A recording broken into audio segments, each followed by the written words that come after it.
जय हिंद दोस्तों, मेरे चैनल डिफेंस डिस्कशन में आप सभी का स्वागत है। आई होप आप सभी ठीक होंगे। शाम के 7 बज चुके हैं। डिफेंस से जुड़ी तमाम बड़ी खबरें लेकर मैं आपके सामने हाजिर हूं। दोस्तों, आर्मी डे से पहले आज army chief general Upendra Dwivedi sir ने तमाम मुद्दों पर बात की, एनुअल प्रेस कॉन्फ्रेंस की और हर सवाल का सर ने जवाब दिया। जब बात मणिपुर की आई तो सर ने मणिपुर के हालात का जिक्र किया और असम राइफल की वहां पर तारीफ भी की। देखिए, तमाम सीएपीएफ मणिपुर में मौजूद हैं, लेकिन आर्मी चीफ ने असम राइफल का स्पेशली नाम लिया। ये बताता है कि असम राइफल और आर्मी कितने नजदीक हैं। और साथ ही में जनरल उपेंद्र द्विवेदी सर आज मेजर जनरल असम राइफल में सर्व भी कर चुके हैं। तो ऐसा हो नहीं सकता था कि असम राइफल का जिक्र नहीं होता। अच्छा लगा सुनकर। Stability. In response to turbulence in Myanmar, a comprehensive multi-agency security grid comprising of Assam Rifles, Army and Home Ministry is working towards insulating the Northeast from spillover effects. With successful conduct of phase 2 elections in Myanmar, we should be able to engage each other more effectively now. As regards the HADR, Humanitarian Assistance and Disaster Relief, the Army operated across 2 neighboring countries and 10 states. It rescued over 30,000 people, and during the Punjab floods in Pathankot, some of you would recollect the daring rescue of the CRPF personnel by an Army aviation helicopter from a collapsing building. In the border states, where I have delegated full authority to my Div commanders, the Army was able to act even before formal requests were received from states. This reaffirms our role as the natural first responder during HADR crisis. Here, I must mention 14 Rajrif, Dharali, Uttarakhand, which lost 1 JSO, 9 other ranks, continued to focus on the complete rescue operation and coordination at the initial stages. And that's what is the military motivation all about. Our 17 HADR bricks which you have planned are gradual. लेकिन एक और खबर जो है, जो Assam rifle से जुड़ी हुई है।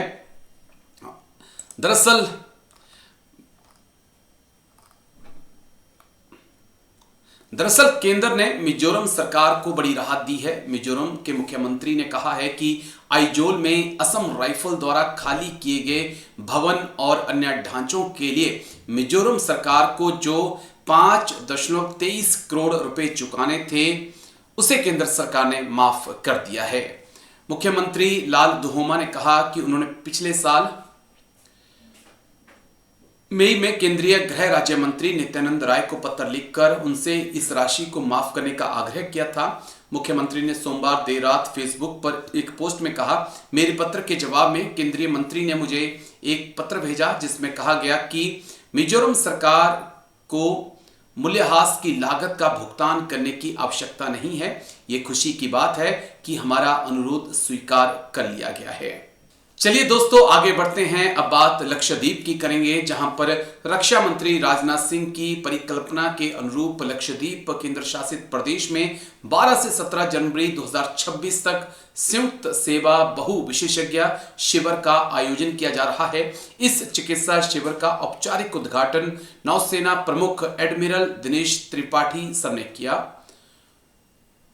और उद्घाटन समारोह में दक्षिण नौसेना कमान के ध्वजा अधिकारी कमान in chief vice admiral Sameer Saxena, सशस्त्र बल चिकित्सा सेवाओं के महानिदेशक surgeon vice admiral Aarti Sarin, प्रशासक के सलाहकार साई बी दीपक, जो कि एक आईएएस अधिकारी हैं, वो मौजूद रहे।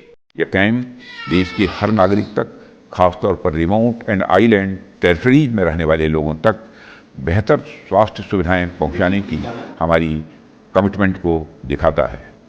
इस मेडिकल कैंप के माध्यम से आर्म्ड फोर्सेस मेडिकल सर्विसेज की tri services team advanced diagnostic facilities और स्पेशलिस्ट केयर सीधे लोगों के डोर स्टेप तक लेकर पहुंची है।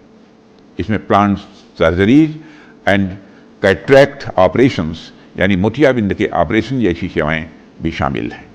यह इनिशिएटिव मैरीटाइम सिक्योरिटी से आगे बढ़कर nation building and humanitarian assistance में इंडियन नेवी की महत्वपूर्ण भूमिका का एक उत्कृष्ट उदाहरण है, जिससे लोकल पॉपुलेशन के लॉन्ग टर्म हेल्थ में सुधार आएगा। मेडिसिन भी फ्री मिल रहा है और रेगुलर जाने से और भी अच्छा हुआ है कि हम लोग शहर में जाने वाले थे। हमने हेल्थ सेक्टर में न सिर्फ फिजिकल इंफ्रास्ट्रक्चर को बढ़ावा दिया है, बल्कि आयुष्मान भारत और जन औषधि केंद्र जैसे इनिशिएटिव्स के माध्यम से लोगों की वेलबीइंग का भी ध्यान रखा है। तो मुझे बहुत खुशी है यहाँ पर आकर, और मैं हमारी जो मेडिकल टीम्स हैं उनको बहुत बहुत बधाई देता हूँ और उनको शुभकामनाएं देता हूँ कि अगले 4-5 दिनों में वो और अच्छा काम करेंगी।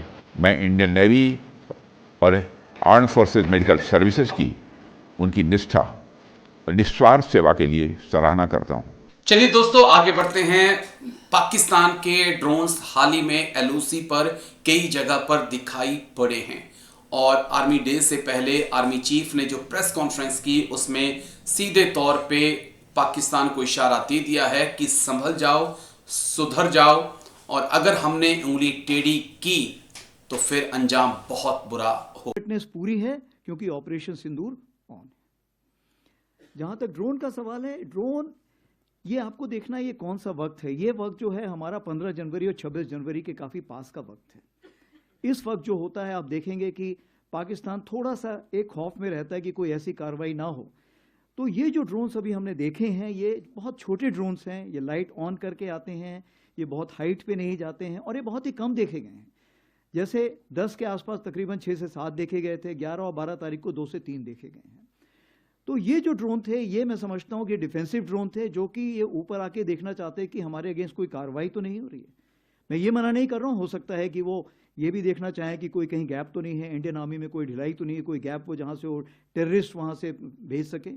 तो मेरे ख्याल से उनको उसका नेगेटिव जवाब भी मिला होगा, उन्होंने देखा होगा कि आज की तारीख पे कोई ऐसी जगह नहीं है, कोई ऐसे गैप्स नहीं जहाँ से वो भेज सकें। लेकिन ये जरूर है, आज जो हमारी डीजीएमओ स्टॉक हुई है उस स्टॉक में इसके बारे में जिक्र किया गया है और उनको बताया गया है कि ये हमें मंजूर नहीं है और कृपया करके इस पे लगाम लगाइए, ये उनको ये बता दिया गया है। आपने दूसरा सवाल पूछा है जो एक सब्जेक्ट इन इटसेल्फ है कि narrative management system, narrative management system और कॉग्निटिव ये कितनी जरूरत है और समय की मांग है। सबसे पहले तो मैं ये बताना चाहूंगा ऑपरेशन सिंदूर जो है, ऑपरेशन सिंदूर से हमने बहुत लेसन सीखे, लेकिन हम उसके पहले भी बहुत तैयारी कर चुके थे। उदाहरण के तौर पे हमने ये सीखा कि जो भी आप खबर देते हैं उसकी क्रेडिबिलिटी होनी चाहिए, क्योंकि लंबे समय में आपकी क्रेडिबिलिटी होना बहुत ज़रूरी है। आप जो भी खबर देते हैं उसमें कंसिस्टेंसी होनी चाहिए। तीसरी चीज़ ये होनी चाहिए कि किसी भी नैरेटिव मैनेजमेंट डोमेन में या कॉग्निटिव डोमेन में वैक्यूम नहीं होना चाहिए। अगर वैक्यूम नहीं होगा तो तो नेगेटिव न्यूज़ बहुत फास्ट मूव करती है। चौथी चीज़ क्या है कि आप नेगेटिव न्यूज़ को कितना तूल देते हैं। आपने ये देखना है कि कितनी नेगेटिव न्यूज़ नहीं आई थी। उदाहरण के तौर पे मैं आपको बताना चाहता हूँ कि जब से 22 अप्रैल के बाद से जितने भी हमारे ट्विटर हैंडल थे इंडियन आर्मी के, वो सारे ट्विटर हैंडल जो वेस्टर्न फ्रंट को फेस कर रहे थे वो बंद कर दिए गए थे, ताकि कोई ऐसा ना करे कि वेस्टर्न कमांड ने ये बोला है और जब तक हम वेस्टर्न कमांड से चेक करें तब तक वो न्यूज़ सब जगह जा चुकी है। तो जो सिंगल सोर्स ऑफ ट्रुथ था, वो सिंगल सोर्स ऑफ ट्रुथ हमने सिर्फ एडीजी स्ट्रैटकॉम रखा था। इसीलिए आप देखेंगे कि हम लोगों की क्रेडिबिलिटी बहुत हाई थी। दूसरी चीज़ ये है, हमने इन्फो ऑप्स ग्रुप्स और इन्फो ऑप्स डेस्क बनाए हुए हैं जो कोर हेडक्वार्टर तक पहुंच चुके हैं, और ये जो है कार्रवाई करते हैं इस प्रकार की कि जहां भी कोई इंफॉर्मेशन है वो सही जगह से सही वक्त पर पहुंचे। सबसे बड़ी बात आती है साइकोलॉजिकल डिफेंस की। साइकोलॉजिकल डिफेंस क्यों? मेरे पास आज की तारीख पे वेटरन्स को मिला के, उनके डिपेंडेंट्स को मिला के 1.3 करोड़ पॉपुलेशन है, यानी 1% पॉपुलेशन तो मेरे पास जिसको मुझे डायरेक्टली रीच करना है।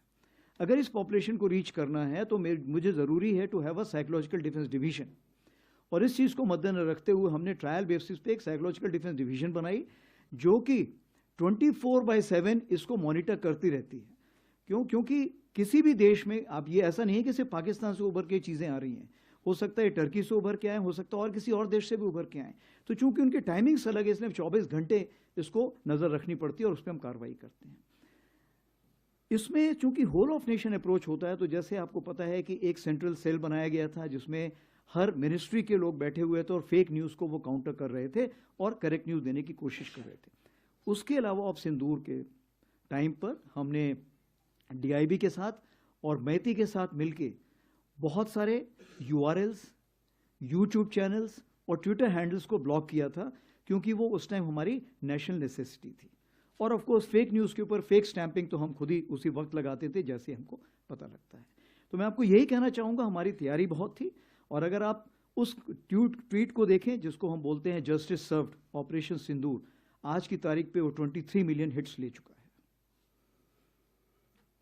Thank you.